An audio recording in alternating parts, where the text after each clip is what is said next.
Can we dive it? Yes, we can! In Dave the Diver, you play as Dave, a deep-sea diver who goes diving for fish in a place called the Blue Hole. The game has a day-night cycle in which you get 2 chances to do dives, morning and afternoon. At nighttime, you help run a sushi restaurant using the fish you caught in the daytime. So this game is half action-adventure and half restaurant management, similar to Moonlighter, another game where you run a shop in the daytime and go dungeon crawling at night. Moonlighter is the only other game I've played that's like Dave the Diver, so this is a very unique game. You catch fish using a variety of methods. You have all kinds of weapons and tools available to you, such as nets, guns with different effects, traps, and your trusty harpoon gun. When you finish up for the day, you go to the sushi restaurant and create a menu depending on what fish and ingredients you have in stock. Then comes the restaurant opening. You'll help serve dishes, pour drinks, clean up, and grind wasabi. Eventually, you'll be able to hire staff to help you.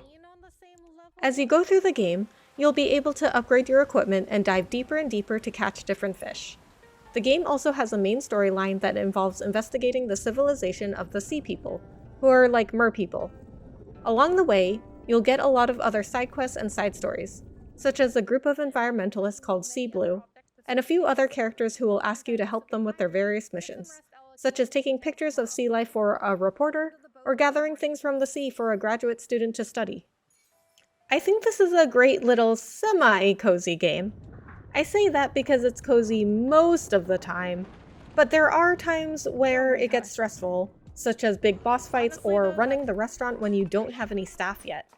While you can't die, you can run out of oxygen, and in that case, you'll get rescued, but you'll have to drop everything you gathered except for one thing that you're allowed to pick to bring to the surface. This can get extremely frustrating when you've gathered a lot of resources. I really enjoyed this game. I love the fact that it is so unique in combining the restaurant management and action-adventure elements, and it always changes up styles of gameplay. In addition to the restaurant and fishing, you get puzzles, chase sequences, side-scrolling, optional large bosses, even farming. Eventually you'll get a fish farm and a crop farm to grow ingredients for the restaurant. The fishing is really fun and it is beautiful to look at, and you get to see some really cool sea creatures. The characters are all full of personality and are hilarious, and you get super funny gameplay moments as well, such as fighting with a rubber chicken. Also, the cutscenes in this game, well, they are just something else. The restaurant management part is really fun as well. It's stressful at first trying to manage everything by yourself, but once you get staff hired, you'll be able to run the restaurant with no problem. You can also decorate the interior of your restaurant, which is a fun little touch. Now onto my favorite part of these videos.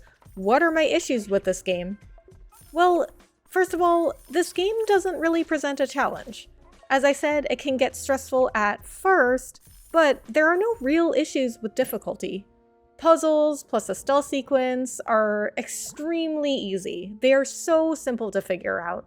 It's almost like you didn't have to go through them at all. I don't think it's really meant to be a hard game, but if you are looking to be challenged, this is probably not something that you're looking for. I personally like a little bit of a challenge in my games. The game claims that the blue hole is different every time you dive, so I thought, great, procedurally generated levels, like a roguelike. However, that's really not the case. I found the layout to be the same every single time.